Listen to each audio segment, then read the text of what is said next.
Well, I'm just going to repeat the name of the book because you're a little bit garbled. So it's Kabbalah of Prayer, Sacred Sounds in the Soul's Journey, and it outlines some of the mysteries of the Tree of Life as they can apply to our lives.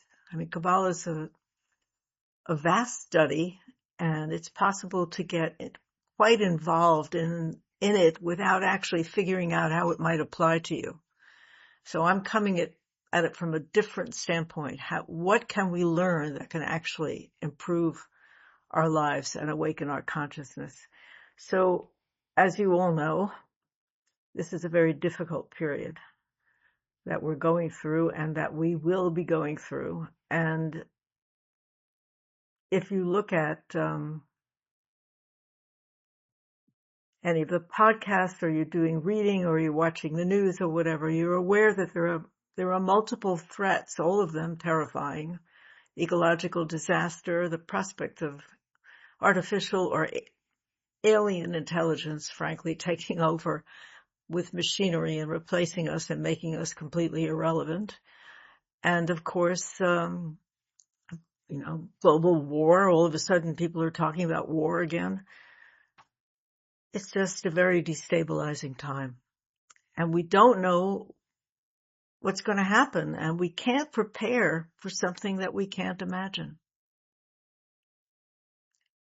And it appears as if the problems it's not so much that they're unique in the history of the world. Well, I think artificial intelligence is. But basically because, number one, they're coming all at once. We are also fractured as a society globally as well, in which one side thinks the other side is evil and should be exterminated. So it's not exactly an environment to come to solutions. And our leaders I think they're as lost as we are, maybe even more so. And the question becomes for us, because we have to protect ourselves and our families, and we have to keep strong in times of uncertainty. And how do you do that? How do you do that? So the Tree of Life offers some insights. The Tree of Life can actually be used as a ladder to gain higher consciousness. It can be used to increase inner stability, inner calm. It can be used to promote compassion rather than anger and hatred. It could be used to ground ourselves. It could be used to reach for the heavens.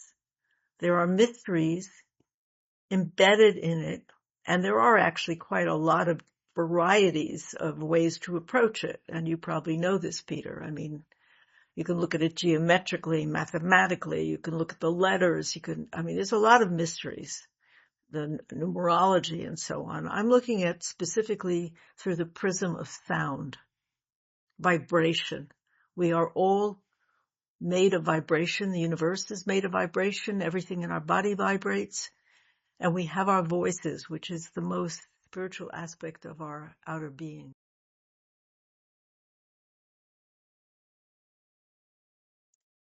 Sound can be, we all appreciate music, for example, and we all know that music can produce different moods.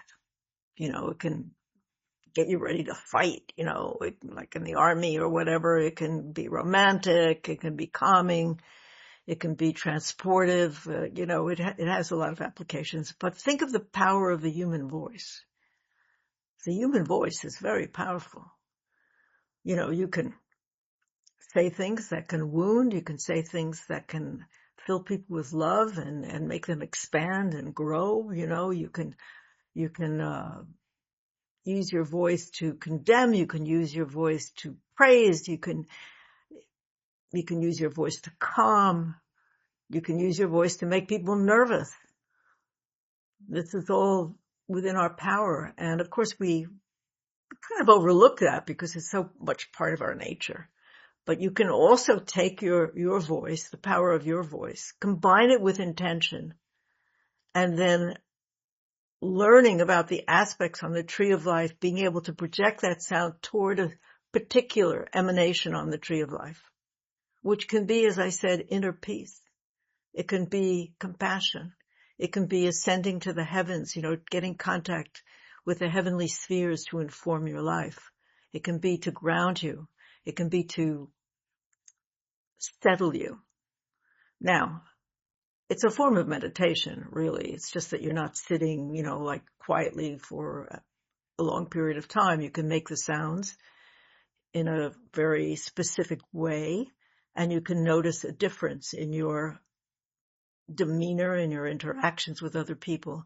If you practice it over time, it kind of educates your organs without your being dogmatic, without your telling, yourself how it is, without your judging yourself, just simply being, connecting to a deep source. So when we're dealing with this uncertainty, a lot of people are experiencing incredible amounts of anxiety. And don't forget that we are living in an age of complete distraction.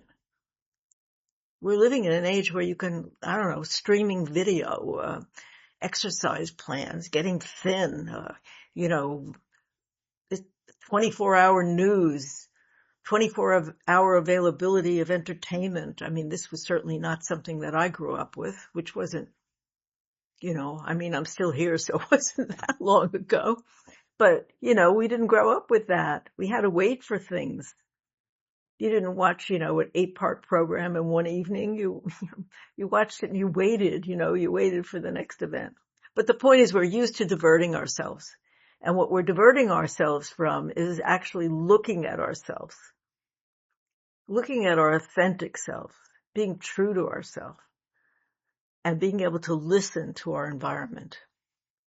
So if you want to become strong, and you don't want to be whiplashed by these changes, because we don't know what they are and you don't know how you're going to behave. I mean, if you're in a fire in Los Angeles, if you're in a flood in the Caribbean, if you're in a hurricane, if you have these climate, Louisiana, whatever, you don't know exactly how you're going to behave. You don't know what the outcome is going to be. But it's very, very important to be strong inside of yourself and not be victimized by the people who are trying to manipulate you, either for profit or for ideological followers. I mean, this is a constant thing. There are people who make money, who profit off of us. But that only happens if you allow it. And the only way that you can stop it from happening is to be clear about who you are. So having a practice of the sound meditation, which you're, projecting with your own voice, having a practice like that, which can remove judgment and increase compassion and increase self-love and self-criticism, remove self-criticism. I don't mean you shouldn't criticize yourself. I just mean you shouldn't be harsh about it. It opens you up and allows you to hear other voices and allows you to listen to your environment, because the environment has clues about what you should do. Panic is not a solution. The other aspect of getting to know yourself and becoming strong internally, and that's really what I'm proposing. Become strong internally.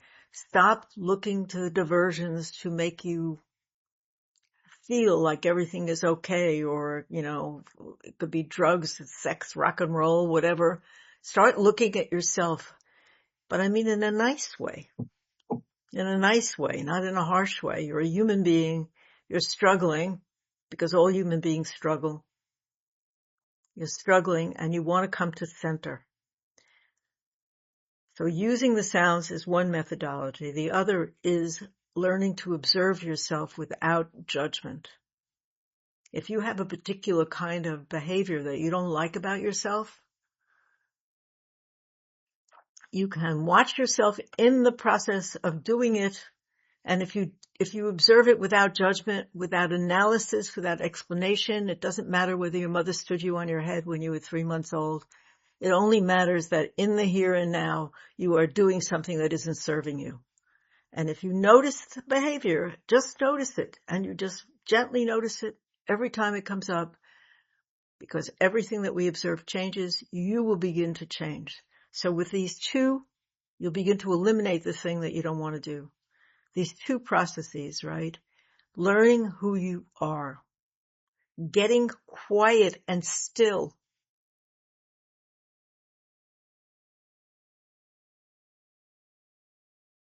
It is exactly that.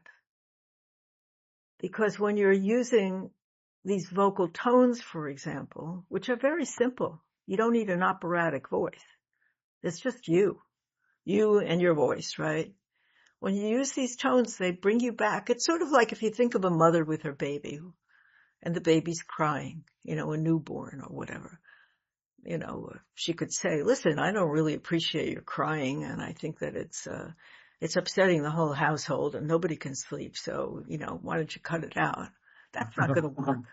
What's going to work is what people do instinctively. Ah, ah, baby, simple. And I know that we're complicated and I know that we're grown ups and I know all that, but the things that are comforting tend to be very, very simple. And this process is the breath, really. It's a tone over the breath. So it's very calming. And it's reminding you that you're more than these opinions and these political viewpoints and your identity. You're much more than that. Because in the coming time, if the predictions are correct, and the predictions are coming from very wise, well, I don't know wise, but very knowledgeable people, right? Nobel Prize winners, people who know their stuff. If it's really true that the world is going to be turned so upside down that it's going to be unrecognizable, in that situation, who are you?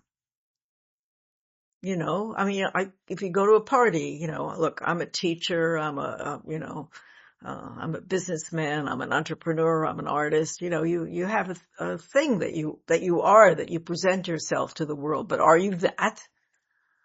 If you lose your job, are you now nobody? If you lose your marriage, are you now nobody? And of course, people go through that when they lose their marriages and they lose their jobs. They go through an identity crisis. It takes a couple of years to figure out, to get your footing again. So I don't think talk is bad. I think it's important to talk. It's good to analyze, but this process is really about getting right to the core of your being. And it's comforting because one of the things that happens is that you touch a reality that's bigger than yourself. You don't have to be a theist. You could be an atheist. You still feel an abundant reality that's supporting you through these sounds. You connect with it. It's not you don't have to take my word for it. You can try it and you can see that it really has that effect. Very profound and so simple. And you don't have to do it for hours. You can do it for 3 or 4 minutes in the morning and 3 or 4 minutes at night. And gradually remember that you have an inner being and it's unique to you and it's special. Now, of course, one of the reasons we cover up our authentic being is because we feel we're not safe. I mean, that's a reasonable thing to assume, that you're not safe, that you don't want to show yourself. But you don't have to blast who you are. What I'm talking about is a kind of simplicity. You come back to a kind of simplicity. And I think it's very important for people to know that in this time that's coming, or maybe that's arrived for some of us, that you have power, you have strength, you matter, and your voice and your being is perhaps the thing that's going to carry us forward. It's people's decisions on a daily basis, individual people. I think people notice, and maybe this is just I don't know if it's true, but maybe why this authoritarian thing is so prominent now, because people want answers, and the people who are running things don't have them. They don't have the answers. Not to the kind of challenges that we're facing simultaneously. We could handle one at a time, but all of them together are not likely. So it comes back to us. How do you protect yourself? How do you protect your family? You've got to get still. You've got to listen, and you've got to feel that there is something that we're moving toward.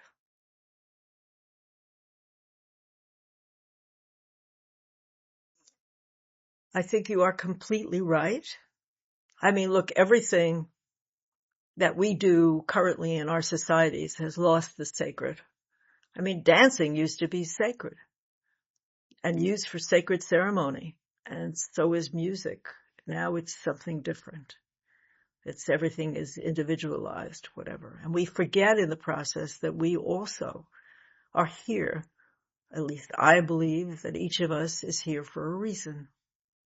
We may not know the reason, and the reason may not be fancy, but we're much more important than we think we are, and we're also less important than we think we are. I'm not talking so much about the ego, but we are here in this time, born in this time. I think that's important to respect. I don't know why, but here we are in this time, born in this time, and we have a job to do.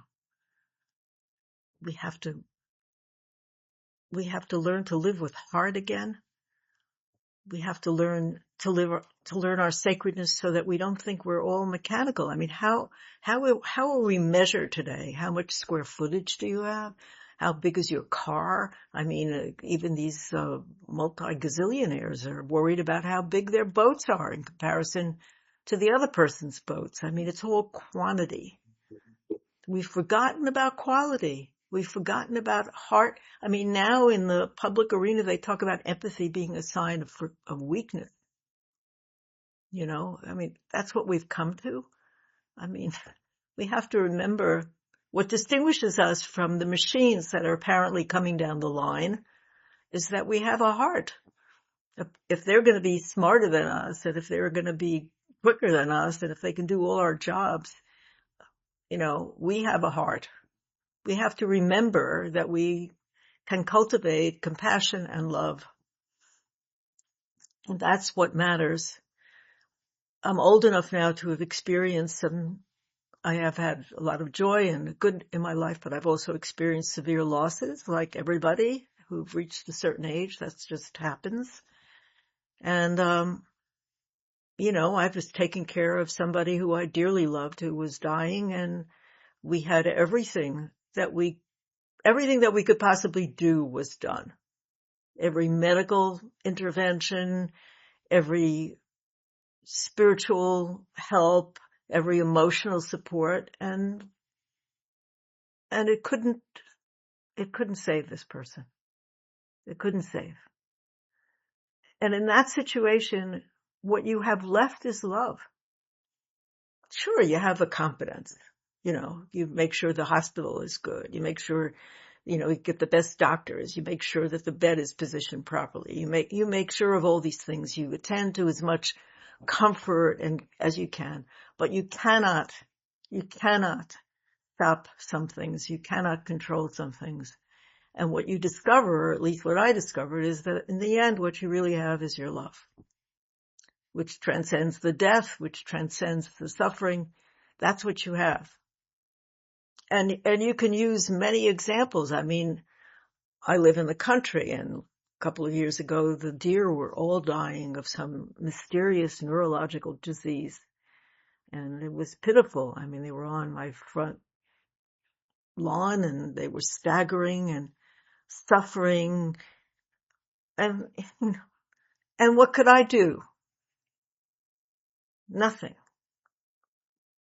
That's often, you know, in extreme I don't even know if it's such extreme circumstances. In certain circumstances, we are not completely powerless, but not able to affect the outcome that we would like. And in that case, what you have, if you want to call it a resource, I mean, you can be angry, you can be bitter, you can be victimized, you can be all these things, but you can also just be filled with love and humility. And I don't mean the kind of humility, which is the bullshit, you know, like I'm so humble. I mean, the humility that comes from realizing that you're very vulnerable.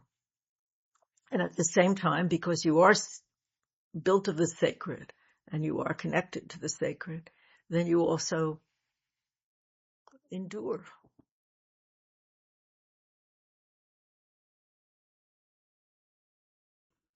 And so simple, right? It's your voice. And you don't have to carry a tune. You don't have to be special. It's your voice. It's your breath. It's very, very simple.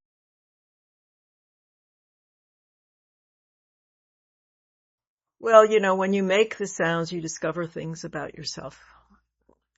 And, you're looking at yourself in the moment. So if you have something that's breaking your heart right now, it's going to be very hard to make the heart sound, the compassion sound, and it's going to come out broken. But that's not a description of you. That's a description of a temporary circumstance in which you are, suffering emotionally, and you want to protect yourself. You don't want to go there with the sound, and that's very reasonable. That's reasonable. You do protect a wound when you have a wound. But if you can push yourself a little and continue to make the sound, you find that it has a beneficial, soothing, healing quality to it that softens the heart. The heart, sometimes I think the heart is made to be broken. I mean, if you love, you're going to be wounded through loss, through, betrayal, through all kinds of possibilities, but you can come back and love again. It may not seem so in the moment, but you can come back and love again. You can come back and forgive. I mean, how many people have trouble forgiving? I think forgiveness is really hard. I'm speaking for myself now. It's a really, really hard thing to accomplish. But if you come at it from another angle, for example, using the sound and promoting compassion, and compassion says, I see what you did, and when you did this bad thing to me, but I know that I'm capable of that bad thing too. I know that I get very angry and I get blinded by my anger and I do stupid things. Maybe I wouldn't have done what you did, but nevertheless, I know that I'm capable of doing really stupid things when I'm angry. So I see you. And I have compassion for our shared humanity. I see that we share some of these difficulties or attributes or whatever. And in the process of doing that, if you cultivate that, it doesn't mean that you have to hang around that person ever again. It doesn't mean that you give them a free pass to walk all over you. It just means you see them more clearly for who they are and where they are. They could be suffering. They just could be ignorant.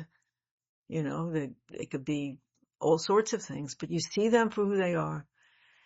And in that, without trying, a byproduct is forgiveness.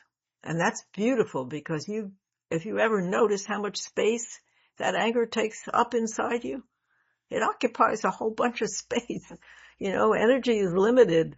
What you want to do is free up your space, free up your emotion, free everything up, and then the capacity for enjoyment and the capacity to listen and the capacity to negotiate danger increases exponentially. So everything that I'm talking about it's not something I read in a book. I've lived it. I've spent decades on this work, and myself have changed I'm still the same. I'm still recognizable. But I've changed quite a bit, and in terms of my relation to the world and how I treat people and how everything, and it's beautiful. And I did it.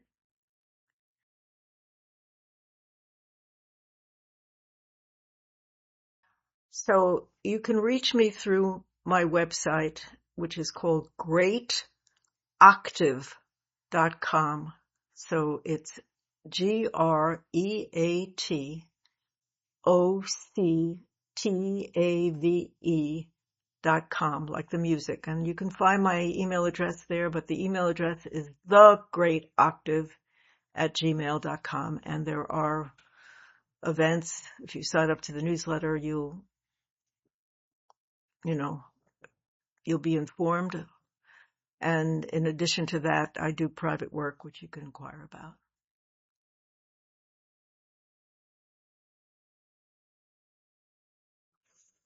Well, you and I are probably about the same age, Peter, and despite our bodies, we can say that our spirits are quite young.